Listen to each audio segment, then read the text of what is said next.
Hello, and welcome back. You've stepped into a space where the pace of the world begins to soften. A quiet place where racing thoughts loosen their grip and weary minds are finally allowed to rest. Let your thoughts slow now. Feel the weight of your pillow beneath your head, soft and welcoming. The day has ended, and the world outside has grown quiet. Tonight, we're going to drift back through the mists of time to when coffee was not yet the morning ritual we know, but something mysterious and almost magical. Let the story unfold gently, like steam rising from a cup in the cool morning air of an ancient mountain. Close your eyes and breathe deeply. We're traveling backward through the centuries, past electric lights and modern cities, past industrial revolution and printed newspapers, past sailing ships and stone fortresses, all the way to the Ethiopian highlands in the 9th century, where the air is thin and sweet and the mountains wear crowns of clouds. In those highlands, where the earth meets the sky, there lived a young goat herder named Caldi. His days followed the rhythm of the sun, waking with the first pale light touching the mountaintops, leading his flock to graze among the wild shrubs and flowering trees, returning as shadows grew long and purple across the valleys. It was a life measured in seasons and footsteps, in the bleating of goats and the whisper of wind through highland grasses. But one evening, something changed. Caldi noticed his goats had not returned. The sun was sinking, painting the clouds in shades of amber and rose, and still his flock had not come home. Worried, he set out into the twilight, his sandaled feet finding the familiar paths by memory more than sight. The evening air carried the scent of wild jasmine and mountain sage. Somewhere in the distance, a night bird called. He found them at last, his faithful goats, but they were not resting as they should have been. Instead, they were leaping and prancing, dancing with an energy he had never seen before. Their movements were joyful, almost ecstatic, as if the very act of living had suddenly become a celebration. Even his eldest buck, normally so dignified and sedate, was kicking up his heels like a young kid in springtime. Caldi's eyes followed their movements and discovered what had caused this transformation. Scattered around the dancing goats were the branches of a shrub bearing bright red berries, each one gleaming like a tiny jewel in the fading light. The goats had been eating these berries, and now they seemed unable to stop their joyful movements. Curious, and perhaps a little enchanted by the sight of his dancing flock, Caldi reached out and plucked one of the red berries. It was firm and fresh in his hand. He brought it to his mouth and bit down. The fruit was sweet, but inside were seeds that held a strange, complex bitterness. He ate several more, and within a short while, Caldi felt something stirring within him, a clarity, an alertness, as if a fog he hadn't known existed had suddenly lifted from his mind. The young herder knew he had discovered something remarkable. The next morning, he gathered branches laden with these mysterious berries and carried them down the mountain to the nearest monastery. The monks there were devoted men who spent long hours in prayer and contemplation, and Caldi thought they might understand the significance of his discovery. The head monk examined the berries with suspicion. Strange fruit from wild mountain shrubs causing unusual behavior. This seemed dangerous, perhaps even the work of dark forces. Without hesitation, he threw the berries into the fire, declaring them unfit for godly men. But then something miraculous happened.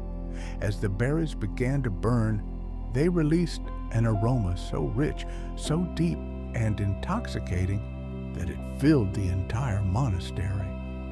It was unlike anything the monks had ever smelled, warm and complex, earthy, yet somehow transcendent. The fragrance seemed to awaken something in their very souls. One monk, perhaps younger and more curious than the others, rushed to pull the smoldering berries from the flames. The seeds within had been roasted by the fire, transformed from their raw state into something new. He placed them in a pot of hot water, and as they steeped, the liquid turned dark and aromatic. When the monks tasted this brew, they found it bitter, but strangely compelling. More importantly, they discovered it helped them stay awake during their long night prayers, keeping their minds clear and focused on their devotions. This was coffee's beginning, born of curiosity, blessed by accident, transformed by fire. From the highlands of Ethiopia, coffee seeds made their way across the narrow passage of the Red Sea to Yemen, likely carried by merchants or travelers who recognized the value of these remarkable berries. It was there, in the 15th century, in the port city of Mocha, that coffee would truly begin its transformation from wild mountain fruit to the beverage that would eventually reshape the world. Picture the Sufi monasteries of Yemen, perched on mountainsides where the air grows cool after sunset.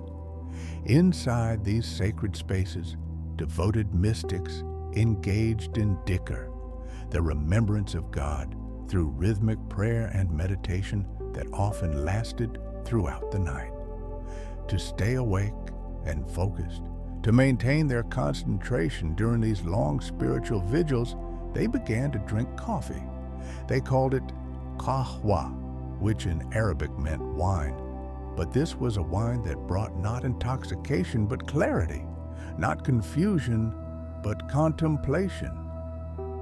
It was here in Yemen that the art of roasting coffee beans was refined. In simple metal pans held over open flames, the green seeds would be turned and turned, filling the air with that unmistakable aroma as they transformed from pale jade to rich, deep brown. The roasted beans were then ground by hand in stone mortars, the rhythmic sound of pestle against stone becoming part of the daily soundtrack of monastic life. The grounds were boiled with water in a pot called a sezve, creating a thick, strong brew that kept the monks alert through the darkest hours before dawn. The Sufis recognized coffee as a gift, a way to enhance their spiritual practice without clouding their judgment. They shared it during religious gatherings, where men would sit in circles, passing cups of the dark liquid, their conversations ranging from poetry to philosophy to the nature of divine love. Coffee became inseparable from their practice, a tool for achieving the heightened states of awareness they sought. But coffee's growing popularity soon sparked controversy. By the early 16th century, it had spread beyond the Sufi monasteries to the general population. In 1511, authorities in Mecca attempted to ban it, arguing that its stimulating effects were too similar to wine's intoxication and that the gatherings in coffee houses promoted idleness and possibly sedition. Some religious scholars declared it haram, forbidden by Islamic law, while others defended it, pointing out that unlike wine, coffee was never mentioned in the Quran, and its effects were the opposite of alcohol's dulling influence. The debate raged for decades, with coffee houses periodically closed and coffee drinking temporarily forbidden. But the beverage was too beloved, too deeply woven into the social fabric to be suppressed for long. In 1516, Ottoman Sultan Selim II officially lifted the ban, declaring coffee permissible. The wine of Islam had triumphed. From Mocha's busy port, coffee spread along the trade routes that connected the Islamic world. It reached Mecca and Cairo, Damascus and Baghdad, each city developing its own coffee culture, its own traditions around this transformative brew. By the mid-16th century, it had reached the heart of the Ottoman Empire itself, the magnificent city of Constantinople, which we know today as Istanbul. Imagine walking through the streets of 16th century Istanbul. The city is a marvel. Mosques with their soaring minarets pierce the sky. Markets overflow with silks and spices from across 3 continents. And everywhere there is the sound of different languages, the mingling of cultures. In 1555, 2 merchants from Damascus opened the first coffee house in the district of Tahtakale, and it would change the city forever. These Ottoman coffee houses were unlike anything that had come before. They were furnished with low sofas called paikas, where men would remove their shoes and sit cross-legged for hours. The walls were often decorated with intricate tile work and hanging lamps. The air was thick with the aroma of coffee and tobacco smoke, with the murmur of countless conversations, with the click of backgammon pieces and the rustle of newspapers. What made these coffee houses remarkable was not just the coffee they served, but the social revolution they represented. Here, in these dimly lit rooms, men from all levels of Ottoman society could meet as equals. A merchant might sit beside a scholar, a poet beside a soldier, a craftsman beside a government official. Social hierarchies that governed every other aspect of Ottoman life seemed to dissolve within the coffeehouse walls.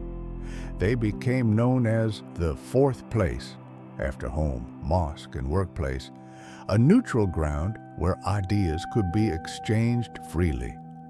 Poets recited their verses. Storytellers spun tales of ancient heroes and distant lands. Musicians played. Newspapers were read aloud and debated.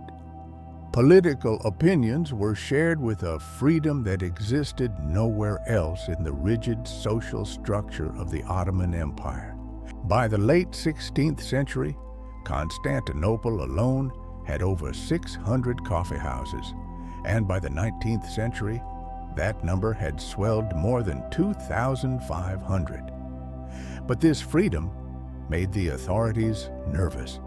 If coffee brought clarity and focus, if coffee houses brought together people who might otherwise never speak, what dangerous ideas might flourish in such fertile ground? The Grand Vizier noted with concern that coffee drinkers remained sober and serious, which made them potentially more dangerous than drinkers of alcohol, who at least became light-hearted and tractable. The most brutal crackdown came in 1633, when Sultan Murad IV banned coffee houses entirely. His reasoning was partly personal. His brother Osman II had tried to reduce the power of the Janissaries, the empire's elite military corps, and they had responded by overthrowing and murdering him. The Janissaries met in coffee houses to plan and coordinate. Murad IV saw these establishments as breeding grounds for sedition and rebellion. His enforcement of the ban was savage. By some accounts, the Sultan himself would disguise himself and roam the streets of Istanbul at night, searching for anyone who dared to drink coffee in public. His weapon of choice was said to be a massive broadsword, and those he caught faced immediate execution. The punishment for repeat offenders was to be sewn into a leather bag and thrown into the Bosphorus. But even the threat of death could not suppress Istanbul's love of coffee. The underground coffee culture flourished. People met in secret, sharing the forbidden brew in hushed voices. And when Murad IV died, his successors gradually relaxed the restrictions.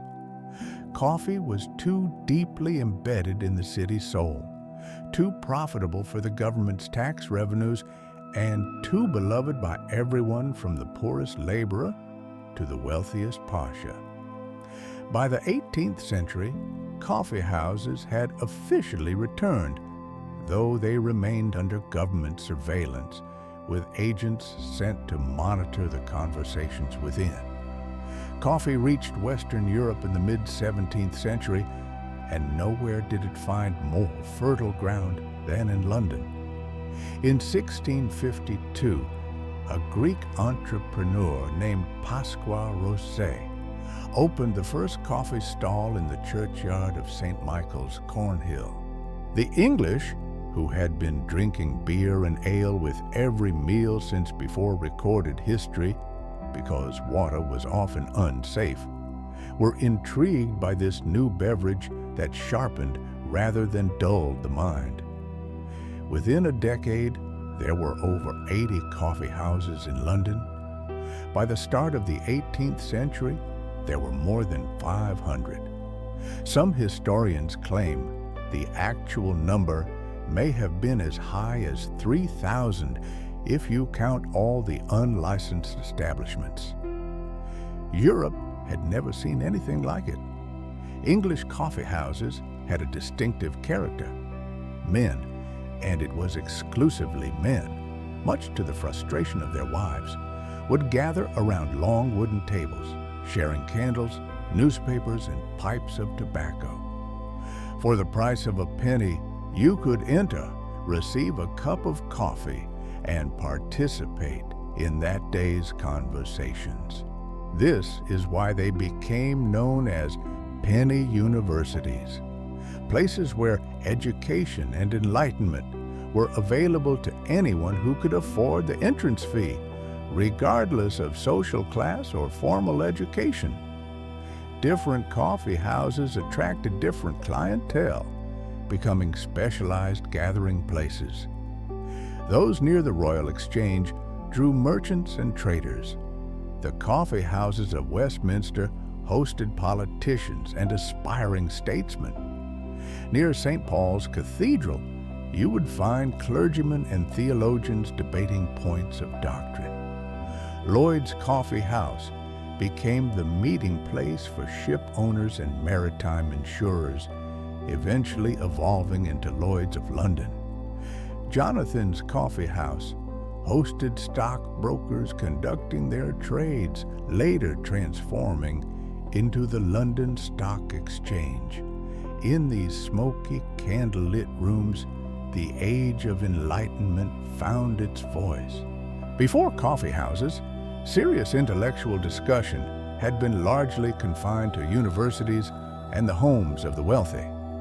Now, ideas could spread across class boundaries.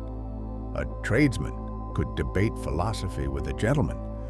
A poet could share his latest work with a scientist. Samuel Pepys recorded in his famous diary the stimulating conversations he overheard. Isaac Newton was a regular at the Grecian Coffee House, where he once famously dissected a dolphin on one of its tables to demonstrate principles of anatomy to fellow members of the Royal Society. The conversations in coffee houses fueled the great publications of the age. Joseph Addison and Richard Steele created The Spectator, a periodical that shaped public opinion and literary taste. Newspapers were distributed through coffee houses, read aloud, debated, dissected. The coffee house became the engine of information exchange, the birthplace of public opinion as we understand it today. Naturally, this worried King Charles II. His father, Charles I, had been beheaded during the English Civil War, and Charles II remained perpetually anxious about potential threats to his rule. In 1675, convinced that coffee houses were breeding grounds for sedition and false news, he issued a proclamation to suppress them entirely, banning the sale of coffee, chocolate, and tea. The backlash was immediate and fierce. Merchants protested. The public outcry was enormous. Coffee had become too integral to London's social and economic life. The ban was scheduled to take effect on January 10, 1676, but Charles II was forced to reverse course just 2 weeks later, on January 8th. The coffee houses had won. They remained open, and with them remained the space for free discourse, debate, and the exchange of ideas that would fuel the Enlightenment and eventually contribute to the birth of modern democracy. And now, as the first story settles into silence, allow its echoes to fade gently from your mind. Let the moments you've witnessed dissolve like soft ripples across still water, leaving only a sense of calm behind. In this quiet pause, there's nothing you need to remember, only the comfort of rest. As you sink a little deeper into your pillow, feel the remaining tension of the day slowly melt away. Your breathing becomes steady and unhurried, moving in time with gentle waves on a faraway shore. In this peaceful space, another story begins to take shape, waiting patiently to unfold. Tonight, we'll travel back through time together, following the path of something so familiar it's often overlooked, yet its journey reshaped the world in ways both beautiful and devastating. Close your eyes and drift with me into the past, to a time before sugar filled every kitchen cupboard, when it was rarer than gold and treasured more highly than silk. In the mists of antiquity, somewhere around 8,000 years before the present day, on the tropical islands of New Guinea, people first discovered a peculiar reed that grew tall as a man and thick as a wrist. When they bit into its fibrous stalks, they found something miraculous, a sweetness unlike anything else in nature. The cane itself was mostly used to fatten pigs, but humans would chew on the stalks from time to time, savoring that mysterious sweetness. Imagine the slow procession of centuries as seafaring peoples carried cuttings of this remarkable plant westward. By around 350 years before the Common Era, sugarcane had found its way to the Indian subcontinent, where something extraordinary happened. Indian artisans discovered a way to transform the fleeting sweetness of sugarcane juice into something permanent and portable, crystals that could be stored, transported, and traded. Picture the scene in an ancient Indian workshop where men tend great copper vessels set over carefully maintained fires. The juice, extracted from crushed cane stalks, bubbles and thickens as water evaporates in the tropical heat. The air is heavy with a sweet, almost caramel-like fragrance. As the liquid reduces, it begins to granulate, forming crystals that catch the afternoon light like fragments of captured sunshine. They called it shakara in Sanskrit, a word that would echo down through the millennia, transforming into sukar in Arabic, zucchero in Italian, and finally, sugar in English. In these early days, sugar was treated not as food, but as medicine. Ancient Indian physicians, practicing what we now call Ayurveda, prescribed sugar to treat ailments of the stomach and to cure cold diseases. They believed it possessed warming properties that could soothe lung complaints and strengthen the body. Sugar was sprinkled on wounds to promote healing, mixed with other herbs to create medicinal compounds, and offered in religious ceremonies as a sacred substance.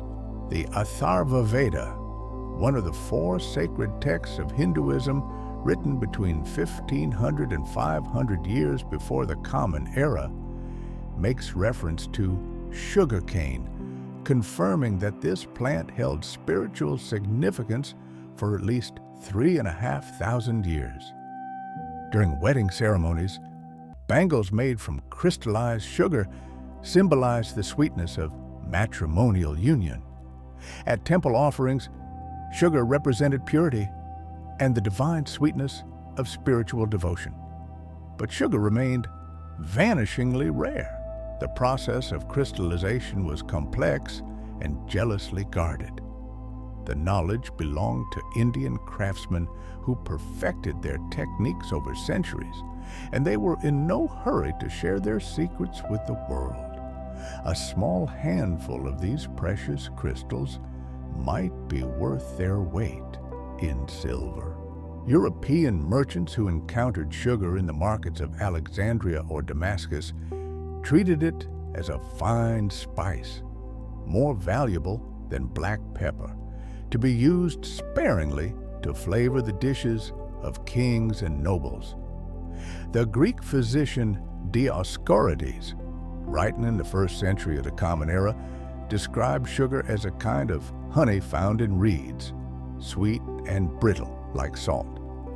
The Roman scholar Pliny the Elder noted that while sugar was made in Arabia, everyone agreed that Indian sugar was far superior as empires rose and fell, as trade routes shifted, and knowledge traveled along paths worn smooth by camel caravans. Sugar began its westward journey. In the 6th century, Persian merchants and scholars encountered the sugar-making techniques of India, and they brought this knowledge back to the heart of the Sassanid Empire. It was at the great university of Jundi Shapur, in what is now Iran, that scholars from Greece, Persia, India, and the Jewish and Christian worlds gathered to exchange knowledge. There, around the year 600, they wrote treatises about this potent Indian medicine called sugar, and they developed even better methods for refining the raw cane into pure white crystals. Then came the great expansion of Arab civilization, sweeping out from the Arabian Peninsula in the 7th and 8th centuries. Wherever Arab armies and merchants traveled, they carried with them not just faith and philosophy, but also practical knowledge, irrigation techniques, crop varieties, and the precious secret of sugar production. Picture the Arab agricultural revolution transforming the landscape of the Mediterranean world. In Egypt, in Syria, in Persia, in North Africa, and eventually in Spain and Sicily, sugarcane plantations appeared where none had been before. The Arabs refined the process even further. Imagine standing in a sugar mill in 9th century Egypt, in the city of Fustat, where by the 14th century there would be 66 sugar refineries humming with activity. The cut sugarcane stalks are crushed under massive millstones turned by oxen or horses, their muscles straining as they walk their endless circles. The juice flows into collection vessels, where it is boiled over roaring fires. Workers Filter the boiling liquid to remove impurities. Then pour water over the surface to separate the dense molasses from the crystallizing sugar. The result is formed into cone-shaped solids of raw sugar, still reddish in color, which can be further refined into gleaming white crystals. The Arabs did more than produce sugar, they fell in love with it. Unlike the Europeans, who still thought of sugar primarily as medicine or exotic spice, Arab cooks began incorporating it into their cuisine in ways that would be familiar to us today. They invented marzipan by mixing ground almonds with sugar. They created elaborate sugar sculptures to decorate lavish banquets. They developed pastries soaked in sugar syrup, candied fruits, and countless confections. The English words candy, syrup, and soda all derive from Arabic, testament to the Arab world's sweet-toothed innovations. Still, sugar remained expensive and rare in Europe. When Crusaders returned from the Holy Land in the 11th century, they brought tales of this marvelous substance they called sweet salt. By 1319, sugar was available in London at 2 shillings a pound, roughly equivalent to $100 per kilogram in today's money. It appeared on the tables of kings and nobles in tiny amounts, a treasure from distant lands to be savored in the smallest quantities. Medieval physicians prescribed it to strengthen body and mind, to cleanse the blood, to cure coughs and fever, though they warned it could make the teeth decay. Now the story takes a darker turn. Let us drift forward to the 15th century, to the dawn of European maritime exploration. Portugal, that small kingdom on Europe's western edge, began reaching out into the Atlantic, driven by curiosity, ambition, and the lure of profit. In 1419 and 1420, Portuguese explorers discovered the uninhabited volcanic islands of Madeira, lying some 800 kilometers off the African coast. They named it for the dense forests that covered its steep slopes. Madeira means wood in Portuguese. Picture Prince Henry the Navigator, that visionary royal who sponsored so many expeditions, looking at reports from Madeira and recognizing an opportunity. The volcanic soil was rich, the climate mild, rainfall abundant. The island seemed perfect for agriculture. Initial settlers cleared land through slash and burn methods, and in some cases, forest fires that burned for years, revealing black, fertile topsoil beneath. They planted wheat at first, and the crop thrived beyond expectations. But Henry had his eye on something more profitable. In the 1420s, he arranged for sugarcane cuttings to be imported from Sicily, along with specialists who understood the cultivation and processing of this demanding crop. On Madeira's steep hillsides, settlers planted sugarcane and built the first mills to crush it. And here, for the first time, all the elements came together that would define sugar production for centuries to come. Large-scale monoculture farming, expensive processing equipment, massive capital investment from Italian and Flemish bankers, and a desperate need for labor. The work was brutal. The volcanic terrain had to be terraced and irrigated. Workers dug over 2,000 kilometers of irrigation channels through rock and across impossible gradients, a task so dangerous that many lost their lives in the construction. The harvest was backbreaking, cutting the thick cane stalks under the relentless sun, loading them onto carts, rushing them to the mills before the juice began to sour. The mills themselves were hellish places where workers fed cane into crushing rollers powered by water or wind, where fires roared day and night to boil the juice, where steam filled the air and men labored in conditions of terrible heat and danger. Europeans alone could not or would not do this work in sufficient numbers, and so Madeira became one of the first places where European colonizers turned to enslaved labor. Initially, they enslaved people from the Canary Islands, the Guanches, who had lived there since ancient times. Then they began importing enslaved Africans from the West African coast. Christopher Columbus himself visited Madeira in his youth, working as a sugar trader, learning the economics of the plantation system that he would later help transplant to the Americas. For a brief, shining moment, tiny Madeira dominated the world sugar market. In 1506, the island exported nearly 2,500 tons of sugar, an almost unimaginable quantity for the time. But the industry devoured the island itself. Producing a single pound of sugar required at least 50 pounds of fuel wood to fire the boiling houses. The forests receded, then vanished from accessible areas. By 1530, production had collapsed by 90%. The island had exhausted itself, stripped of trees, soil depleted, its moment of glory already fading into memory. The future lay elsewhere, in the endless lands across the Atlantic. And so we come to the heart of the story, the place where sugar's influence became so overwhelming that it literally redrew the map of the world.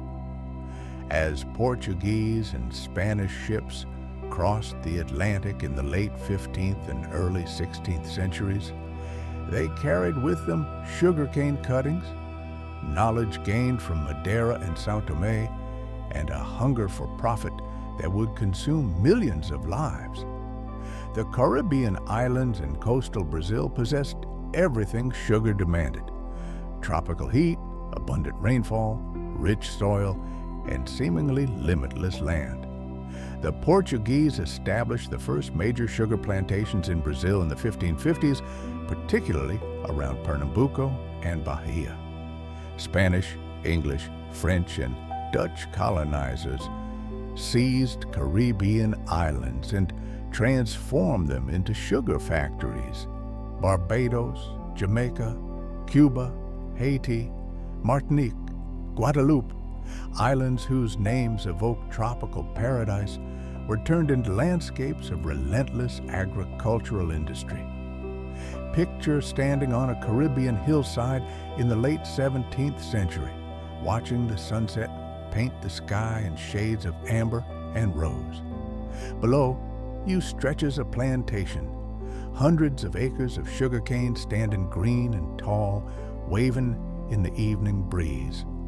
Near the main house, you see the mill, the boiling house, the curing shed, and downwind, carefully positioned so the prevailing breeze carries away any unpleasant odors from the perspective of the plantation owner, you see the slave village. Rows of small huts with thatched roofs, walls of wattle and daub, floors of beaten earth. In those huts lived enslaved Africans, torn from their homes, shackled in the holds of ships, subjected to the nightmarish Middle Passage across the Atlantic. Between 1501 and 1867, approximately 12.5 million human beings were transported from Africa to the Americas in chains. Of these, perhaps 1 to 2 million died during the voyage itself, their bodies thrown into the ocean. The rest arrived to lives of unimaginable hardship on sugar plantations. The work schedule was merciless. During harvest season, enslaved workers might labor 18 hours a day, cutting cane with machetes, loading it onto carts, feeding it into the crushing mills, tending the boiling fires, pouring the thickening juice from one vessel to another as it progressed through the refining stages. In the mills, workers lost limbs to the crushing rollers. In the boiling houses, they suffered terrible burns from the cauldrons of sugar syrup. The mortality rate was staggering. In Haiti, an enslaved person transported to the island could expect to live just 3 years on average. Those born on the island had a life expectancy of only 15 years. Yet the sugar flowed. By the 18th century, tiny Caribbean islands produced 80 to 90% of all sugar consumed in Western Europe. Sugar had transformed from a rare luxury to an everyday commodity, sweetening the tea and coffee that fueled the Industrial Revolution, providing the rum that sailors received as part of their rations, creating molasses for 100 different purposes. The wealth generated was staggering. When Britain fought the American Revolutionary War, it maintained major forces in the Caribbean throughout the conflict because the sugar islands were considered more economically valuable than all 13 rebellious colonies combined. The system perfected in the Caribbean, large plantations, enslaved labor, sugar monoculture spread wherever conditions permitted.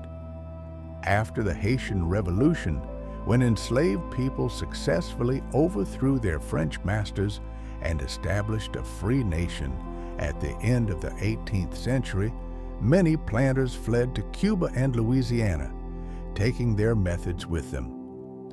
Cuba became the new sugar capital of the world, and Louisiana became the sugar bowl of the United States. Modern banking and insurance can trace their origins to the 18th century Atlantic economy, where ships, slaves, and sugar created unprecedented flows of capital. The demand for labor on these massive plantations drove the transatlantic slave trade to its peak in the late 18th and early 19th centuries. African societies were devastated as warfare and raiding intensified to capture people for sale. European industrial cities boomed, producing the goods, cloth, brass, copper, rum, guns, and tobacco needed to purchase enslaved people from African coastal traders. The molasses from sugar production was distilled into rum in New England, which was then traded for more enslaved people in Africa, creating the infamous triangular trade that bound 3 continents together in a circuit of profit and suffering. Even after the formal end of slavery, the sugar industry found new ways to exploit labor. Indentured servants from India and China were brought to work Caribbean and Pacific plantations under contracts that often differed little from slavery in practice. The environmental devastation continued as well. Forests cleared, soil exhausted, watersheds disrupted, all in service of the insatiable European and North American appetite for sweetness. Sugar's long journey from sacred reed to everyday staple unfolded across centuries, shaping nations, economies, and lives. It brought sweetness we barely notice today, and a legacy that still lingers beneath the surface. Let this story rest around you now like a warm blanket. Remember that even the simplest things carry deeper histories than we imagine. If this journey through time brought you calm, you're welcome to join us again at Pillow Trace. Sleep well and drift into peaceful dreams. And now, as the second story fades into stillness, allow its final moments to soften and drift quietly away. In the calm that follows, There is nothing to hold on to, only space, gentle and unhurried. Within this quiet, one last story has reached its end. Settle into your pillow now, feeling its softness cradle your head. Let the weight of the day drift away like autumn leaves on a quiet stream. Tonight, we're traveling back through the centuries to discover a story written in bitter water and golden goblets, in monastery walls and royal courts, in sacred groves where gods once walked. Close your eyes and breathe deeply. We're journeying to a time when chocolate was not sweet, but sacred, when it flowed through the veins of empires and whispered secrets only the gods should know.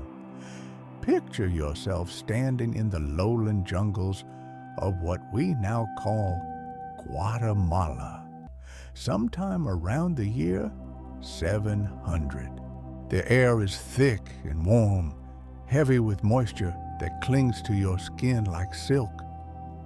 All around you, the forest hums with life, the distant call of howler monkeys echoing through the canopy, the rustle of unseen creatures in the undergrowth, the steady drip of water from broad leaves still wet from yesterday's rain. You're near a sinkhole, one of those mysterious openings in the limestone earth that the Maya called cenotes. Peer down into its depths, and you'll see something extraordinary. Terraced stone steps descending into shadow, carved by human hands centuries ago. At the bottom, in the cool darkness where sunlight barely reaches, cacao trees grow in the perfect microclimate created by these natural wells.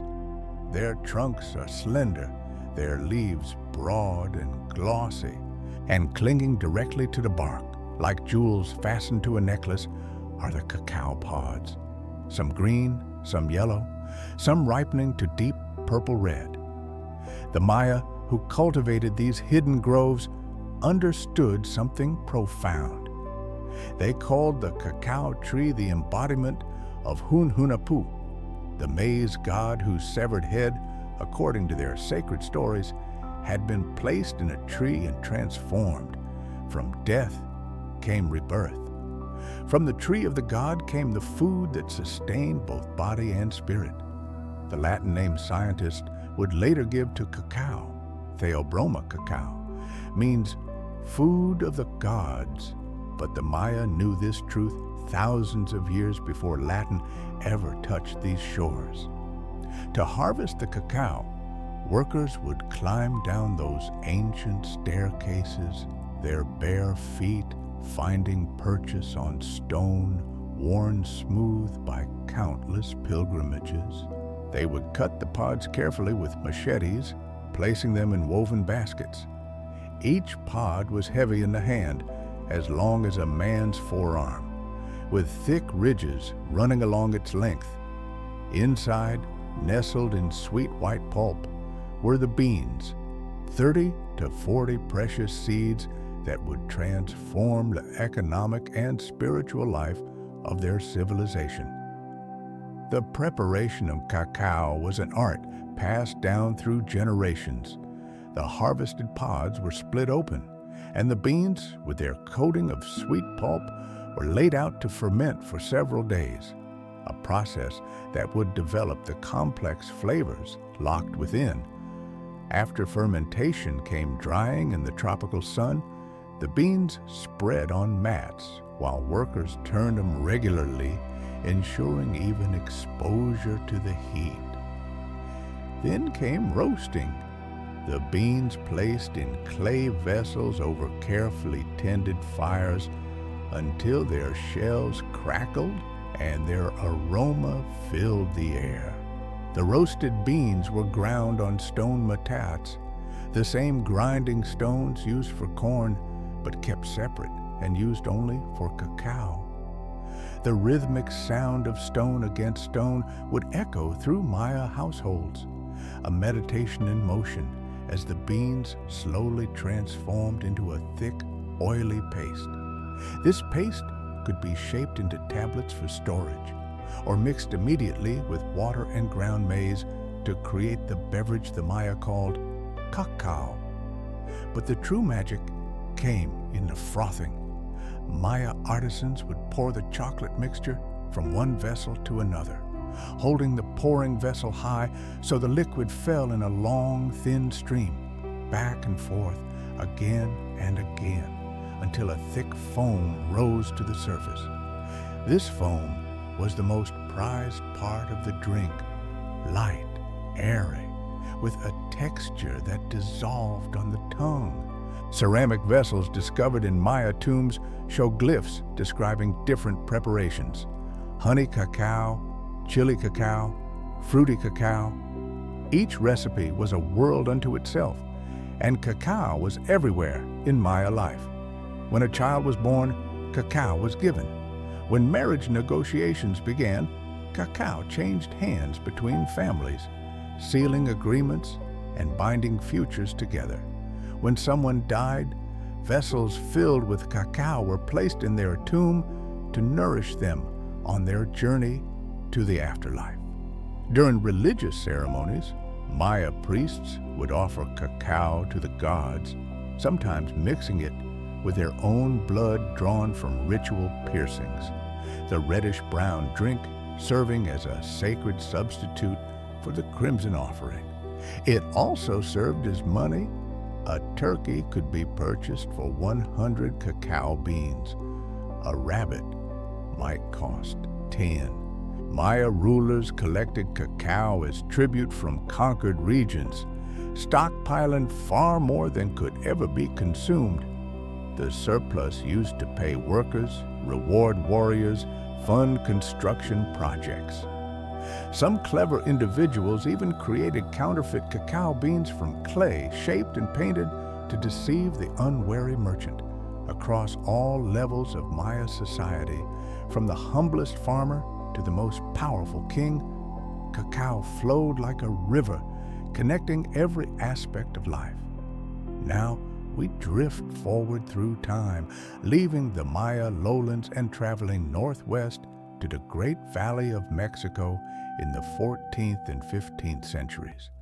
Here, on an island in the middle of a vast lake, rose Tenochtitlan, the capital of the Aztec Empire, one of the most magnificent cities ever built in the Americas. Imagine walking through its streets at dawn, when the first light touches the step pyramids and makes them glow like monuments carved from honey-colored stone. The Aztecs called themselves the Mexica, and they had a problem. Their empire stretched across vast territories, but the highlands where they built their capital were too cool and dry for cacao to grow. The trees required heat, humidity, the constant moisture of tropical rain.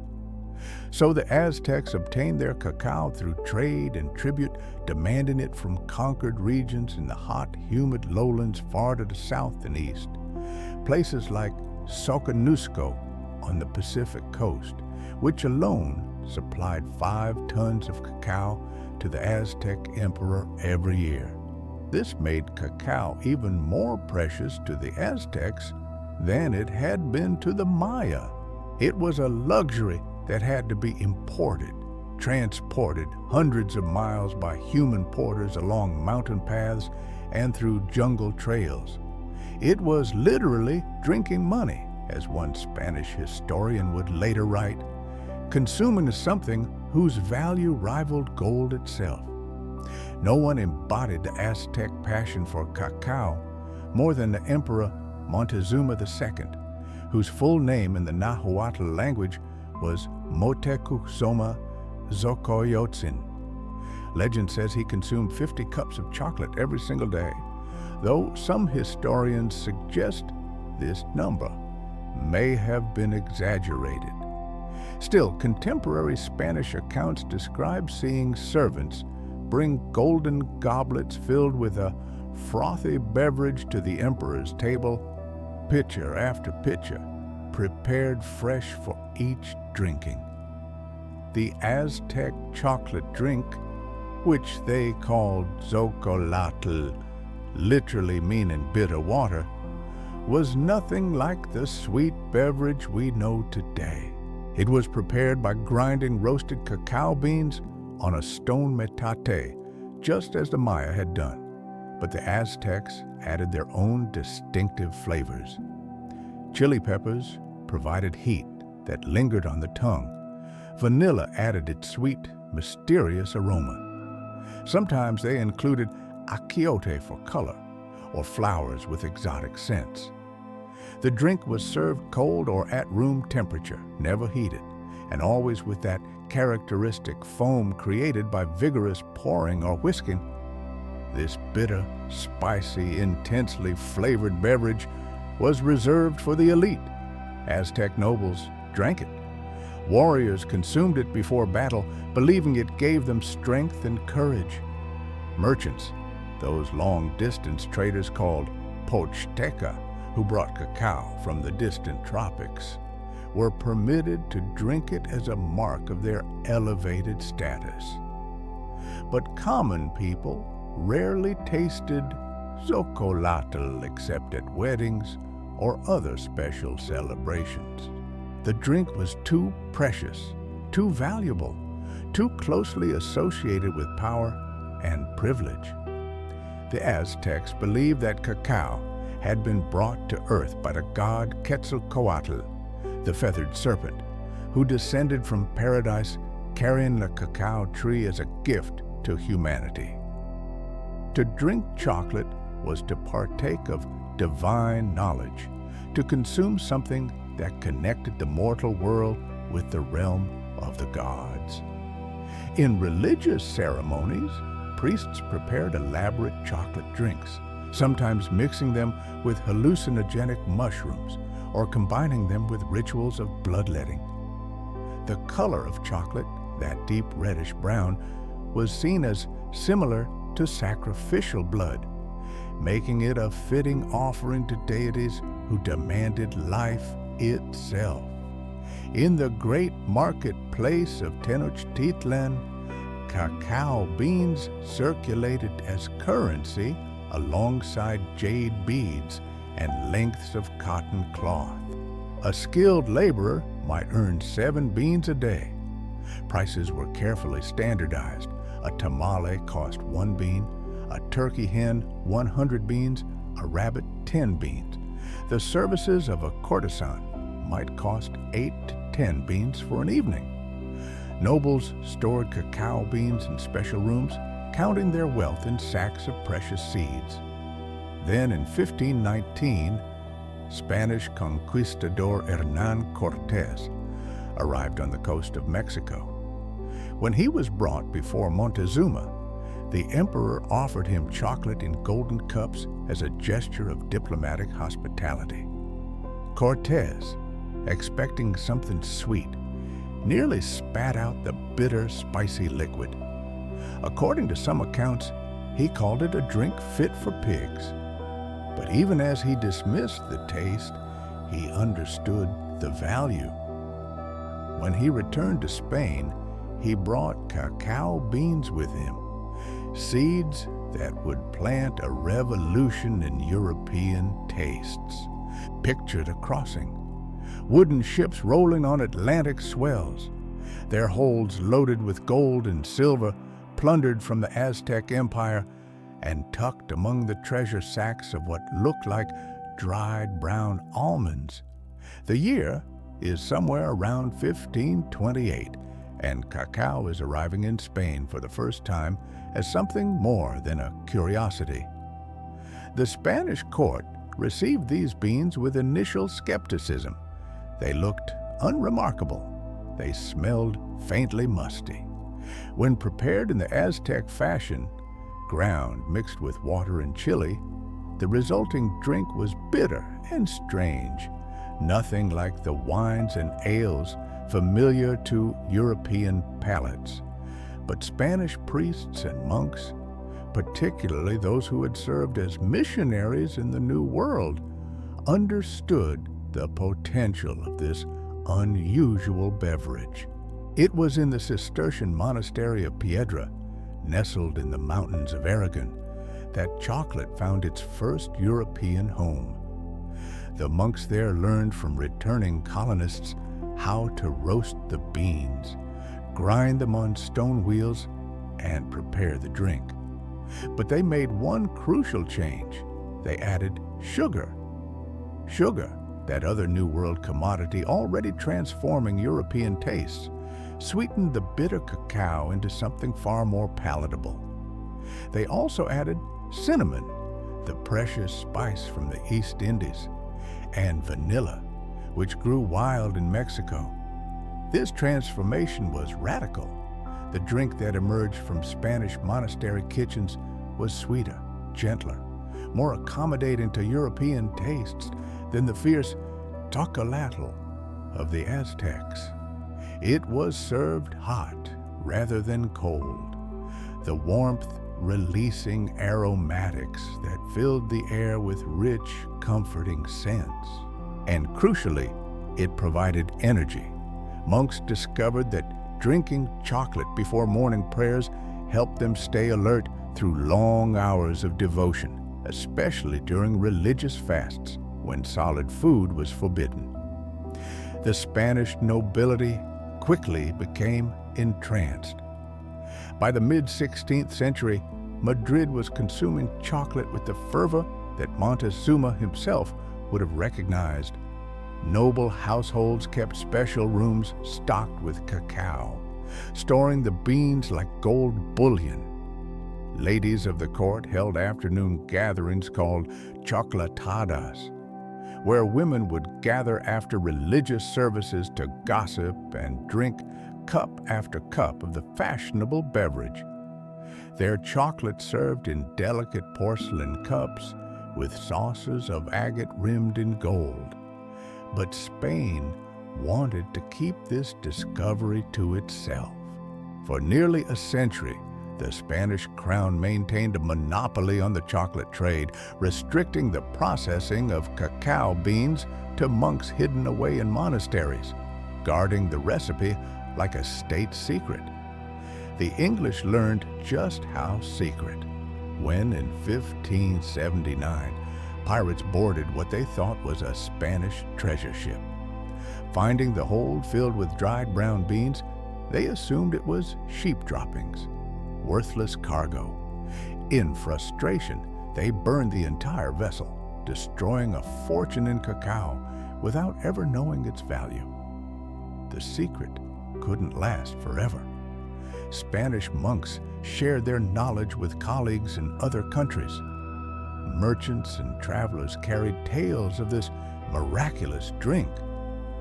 Royal marriages spread chocolate from court to court like ripples across still water. When 14-year-old Anne of Austria, daughter of Philip III of Spain, married 14-year-old Louis XIII of France in 1615, chocolate arrived in France as part of her dowry, carried in an oak chest like precious jewels. Later, when Louis XIV married Maria Theresa of Spain in 1660, chocolate became a permanent fixture at Versailles, served at royal entertainments and diplomatic receptions. By the mid-17th century, chocolate had escaped Spain's grasp and was flowing across Europe like a tide that could not be stopped. Each country that embraced it added its own flourishes, its own interpretation of this exotic drink from distant shores. In Italy, chocolatiers experimented with adding jasmine flowers and ambergris, the mysterious substance from whales that smelled of the ocean and ancient forests. Italian nobles served chocolate in elaborate ceremonies, the drink presented in special pots made of silver or porcelain, accompanied by delicate pastries designed for dunking. France elevated chocolate to an art form. French courtiers at Versailles treated it as they treated wine, debating the merits of different origins. discussing whether Venezuelan cacao produced a finer flavor than Mexican, arguing over the proper proportions of sugar and spice. Marie Antoinette would later have her own personal chocolate maker, creating custom blends flavored with orange blossom or orchid. England approached chocolate with characteristic pragmatism. When it arrived in London around 1657, roughly the same time as tea and coffee, chocolate found a home in public houses rather than private palaces. Chocolate houses sprang up across the city, establishments where men, and it was exclusively men, could gather to smoke tobacco, read newspapers, debate politics, and drink chocolate for a few pence per cup.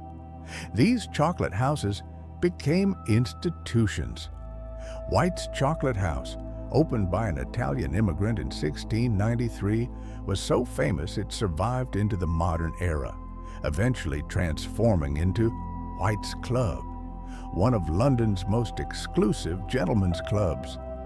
Lloyd's Coffee House, which also served chocolate, became the birthplace of Lloyd's of London, the insurance giant.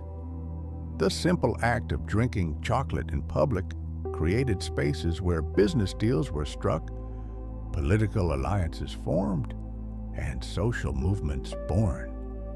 At home, the wealthy kept chocolate in their pantries in solid blocks, grated or scraped as needed into cups before adding hot water or milk. The drink was thick and rich, leaving stains on fine clothing and upholstery. This led a Spanish viceroy in Peru to invent the manzarina in 1640, a special saucer with a raised ring in the center to hold the chocolate cup steady and catch any drips. Depending on the owner's wealth, manzarinas could be made of humble pottery or gleaming silver inlaid with gold. Chocolate was marketed as medicine, aphrodisiac, and miracle cure. English pamphlets claimed it aided digestion, strengthened the body, cleared the mind, and even, in an age that valued curves, made women fat and corpulent, fair and amiable. Samuel Pepys, the famous diarist, recorded drinking chocolate the morning after attending Charles II's coronation in 1661, using it as a cure for his hangover. Yet chocolate remained expensive, exclusive, a marker of social status and refined taste. A cup of chocolate in a London chocolate house cost several times more than coffee. At home, only the wealthy could afford to keep cacao on hand.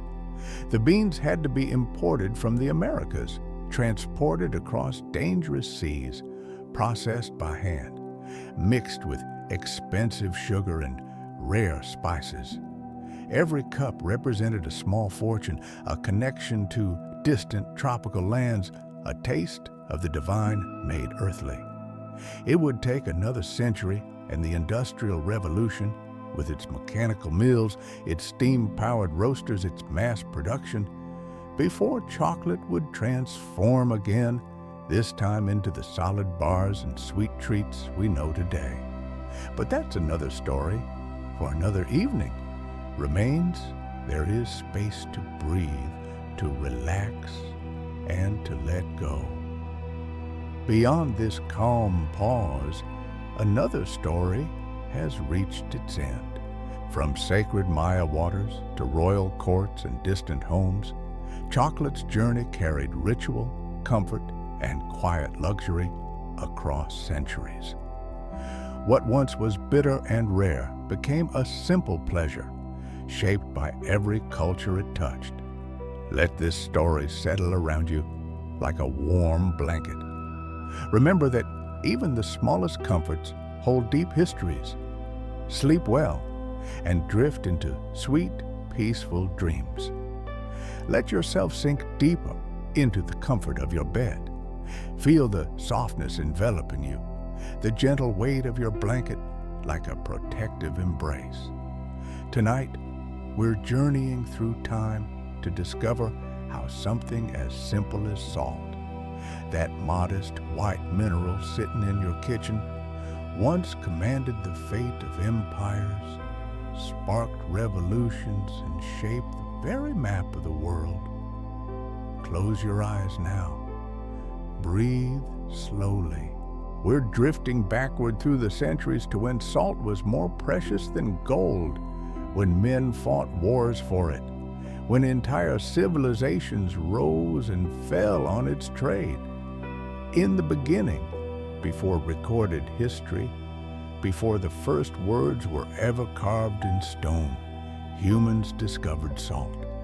Perhaps it was by the edge of an evaporating inland sea, where white crystals caught the morning sun like scattered diamonds.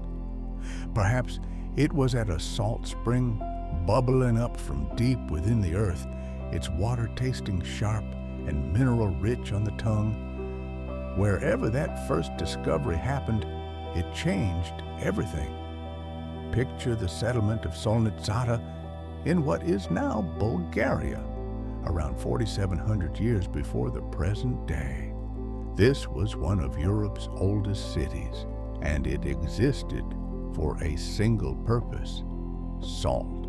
The name itself means the salt works, and here, in the gentle rolling hills, people had discovered how to extract salt from underground brine springs.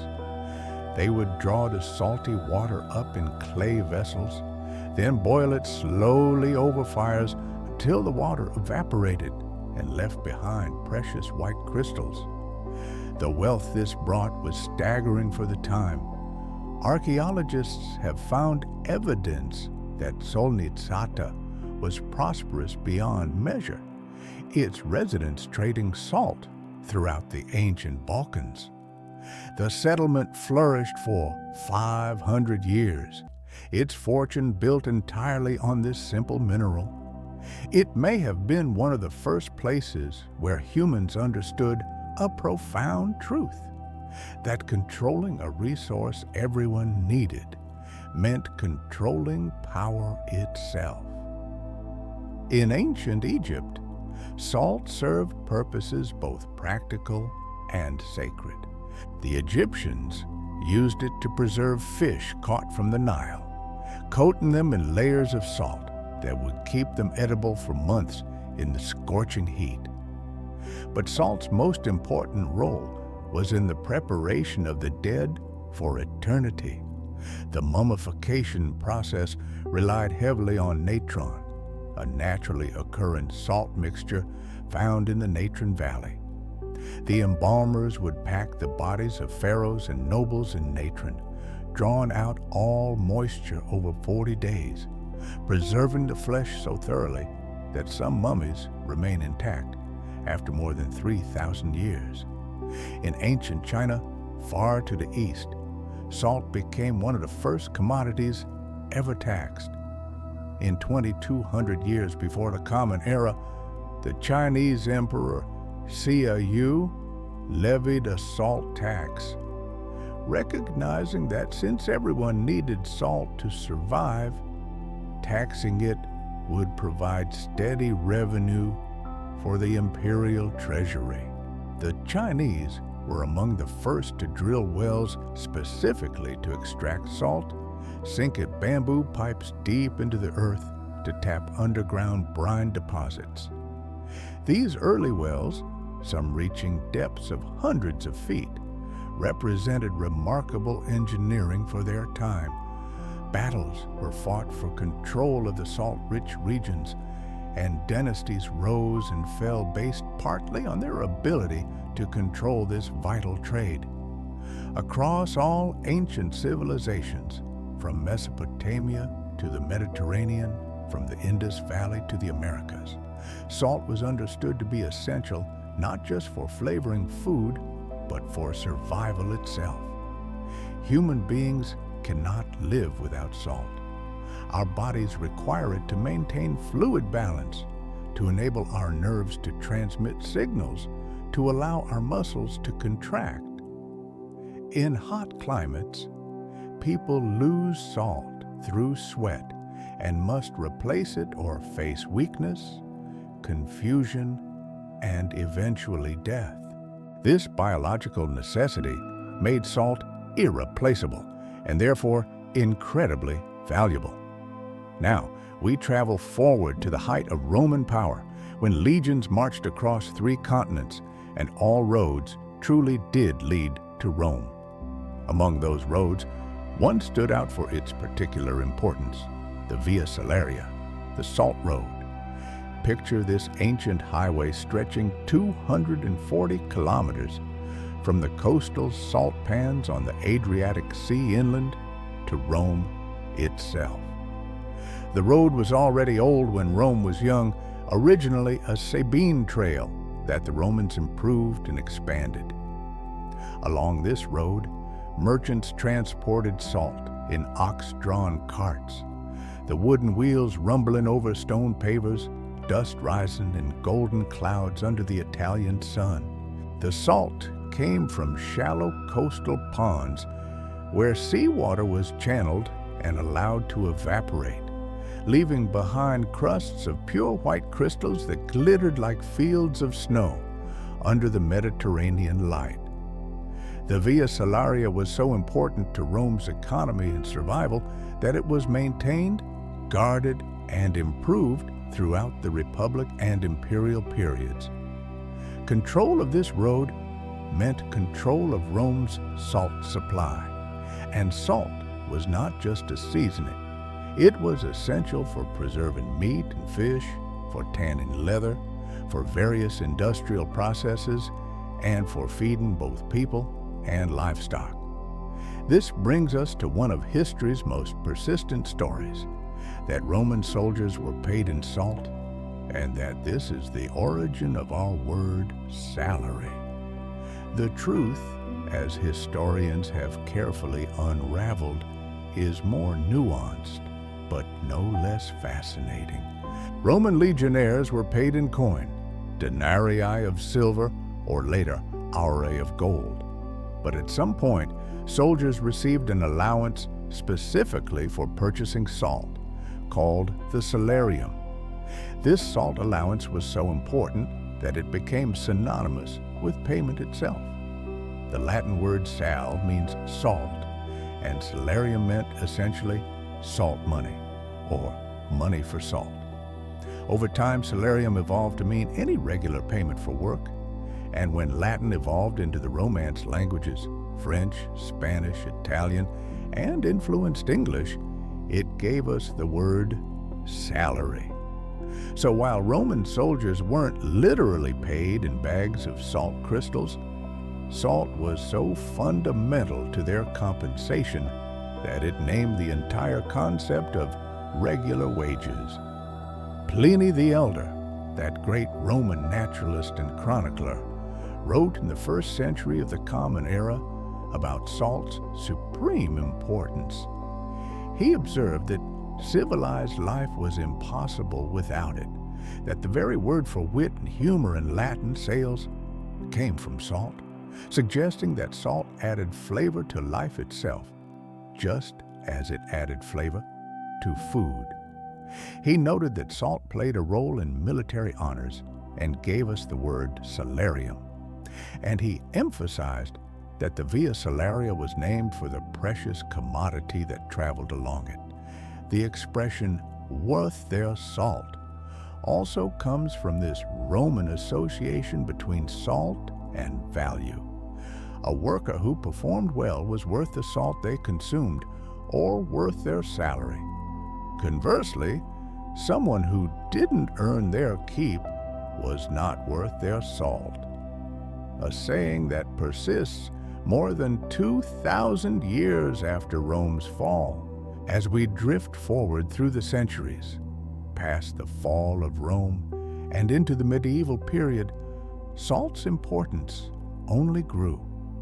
Trade routes crisscrossed continents, and among the most remarkable were the trans-Saharan caravan routes of West Africa. Imagine standing at the edge of the Sahara Desert in the 12th century in the legendary city of Timbuktu. This is a city of scholars and merchants, where books are treasured and learning flourishes. But Timbuktu's wealth comes from its position as a crossroads, a place where salt from the desert meets gold from the forest kingdoms to the south. The salt comes from mines at Taghaza and Taoudeni, desolate places deep in the Sahara where the sun beats down mercilessly and water is scarce as diamonds. Here, workers extract great slabs of rock salt from underground deposits, salt so plentiful that the miners build their houses from blocks of it, walls and roofs all made of compressed white crystals. The slabs are cut to standard sizes, each weighing about 40 kilograms, and loaded onto camels for the long journey south. These caravans are extraordinary to behold. Hundreds of camels moving in long lines across the sand, their bells chiming with each swaying step, their shadows stretching long in the afternoon sun. The journey takes weeks, crossing trackless wastes where a wrong turn means death. The merchants who lead these caravans are skilled navigators, reading the stars and the subtle variations in the sand to find their way. When the salt reaches the kingdoms of Ghana, Mali, and later Songhai, something remarkable happens. It is traded weight for gold. A pound of salt for a pound of gold. In regions far from the coast, where salt is desperately scarce and everyone needs it to survive, this exchange rate holds. The salt is more valuable than the gold because you cannot live without it, while gold, beautiful as it is, serves no practical purpose. Kings stockpile both commodities in their treasuries. In the royal storehouse of Ghana, ingots of gold sit alongside blocks of salt, both treated as wealth beyond measure. The stability of salt's value makes it function as currency. Small pieces are broken off and used to buy goods in markets throughout the region. Meanwhile, in medieval Europe, other salt routes flourish. The city of Salzburg in Austria, its very name meaning salt fortress, grows rich from nearby salt mines. Venice controls much of the Mediterranean salt trade, its merchant ships carrying salt alongside spices and silk. Salt producers across Europe jealously guard their sources, and rulers recognize that taxing salt provides reliable revenue. In France, the salt tax called the gabelle becomes particularly oppressive. The French kings sell exclusive rights to produce and sell salt to favored merchants, who exploit these monopolies ruthlessly. The price of salt rises far beyond what poor families can afford, and the scarcity contributes to the desperation and anger that eventually explodes in the French Revolution of 1789. When the revolutionaries storm the tax collection offices and destroy the records, the hated gabelle is high on their list of grievances. England, too, imposes heavy salt taxes, and thousands of people are imprisoned for smuggling salt. Trying to move untaxed salt from one region to another to sell at cheaper prices. The punishment for salt smuggling can be severe, sometimes including transportation to distant colonies as convict labor. All of this over a substance that lies in vast deposits under the earth and in shallow ponds by every seashore. Now we come forward to the 20th century, to a moment when salt once again became the center of a struggle for freedom, this time in India under British colonial rule. Picture the year 1930, a hot March morning in the province of Gujarat. A thin, elderly man wearing simple white cotton clothes and round spectacles walks out of an ashram, a religious retreat at Sabarmati. His name is Mohandas Gandhi, though millions call him Mahatma, which means great soul. Behind him walk 78 carefully chosen followers, each committed to non-violence, each ready to break British law. The British Raj had ruled India for more than a century, and among their many oppressive policies was the Salt Act of 1882. This law gave Britain a complete monopoly on salt production and sale. Indians could not collect salt from the sea, even though they lived on thousands of kilometers of coastline. They could not evaporate seawater in their own pans. They could not mine salt from natural deposits in their own land. Instead, they were forced to buy salt from the British at prices inflated by heavy taxation. For India's poor, the vast majority of the population, this was a crushing burden. Salt was essential, especially in a hot climate where people sweat heavily and must replace the salt their bodies lose. Farmers needed salt for their animals. Everyone needed it for preserving food. Yet the British government treated it as a luxury to be taxed, extracting revenue while people suffered. Gandhi, in his wisdom, chose salt as the focus of his next great campaign of satyagraha, nonviolent civil disobedience. Some of his supporters were initially skeptical. Salt seemed like such a small thing compared to all the other injustices of colonial rule. But Gandhi understood that salt would unite all Indians, Hindu and Muslim, rich and poor, from every region and every background. Everyone needed salt. Everyone was hurt by the salt tax. On March 12, 1930, the march began. Gandhi and his followers set out to walk 240 miles to the coastal village of Dandi on the Arabian Sea. The pace was slow and deliberate. Each evening, they stopped in a different village, and Gandhi would speak to the gathering crowds about the injustice of the salt laws, about non-violent resistance, about the moral duty to disobey unjust laws. As they walked, more people joined. By the time they reached the sea 24 days later, on April 5th, tens of thousands of people accompanied Gandhi. The morning of April 6th was crystalline and clear. Gandhi walked down to the beach at Dandi, where the retreating tide had left deposits of salt crystallized on the mud. He bent down. This man of 61 years who had dedicated his life to freedom, and he picked up a small lump of natural salt. In that simple gesture, he broke British law and sparked a revolution.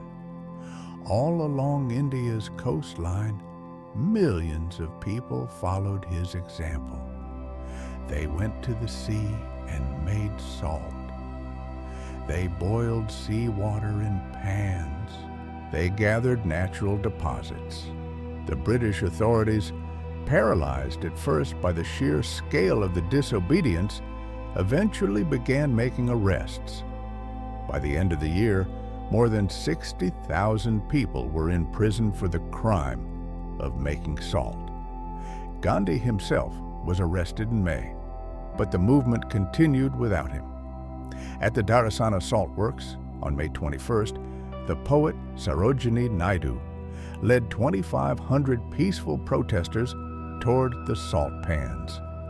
British-led Indian police met them with clubs and beat them brutally. American journalist Webb Miller witnessed the scene and sent his report around the world, describing how protesters advanced in waves, were beaten down, and were replaced by new waves of protesters who never raised a hand in violence. The images shocked the world and undermined British claims to be benevolent rulers. The salt satyagraha did not immediately win India its independence. That would take 17 more years of struggle. But it accomplished something profound. It showed Indians that they could resist, that the British were not invincible, that moral courage could shake an empire. It demonstrated to the world the power of nonviolent resistance. And it began with salt, that simple, essential mineral that had shaped civilizations for thousands of years. And so our journey through time gently comes to rest. From rare treasures once guarded and traded across continents, to everyday comforts resting quietly in our kitchens and cups, these simple elements have traveled farther than we often imagine. Chocolate, salt, sugar, and coffee each carry stories shaped by hands, labor, ritual, and longing. They remind us that nothing we taste is ever just flavor. Every grain, every sip, every sweetness holds echoes of lives lived long before our own. As you drift toward sleep now, perhaps you'll dream of warm cocoa shared by firelight, of salt carried on ocean air, of sugar sparkling in the dim glow of early kitchens, and of coffee steaming softly at dawn in distant lands. If tonight's journey brought you comfort, you're warmly invited to like this video and subscribe to Pillow Trace for more gentle paths through history, memory, and dreams. Until we meet again, rest deeply and let your dreams unfold slowly.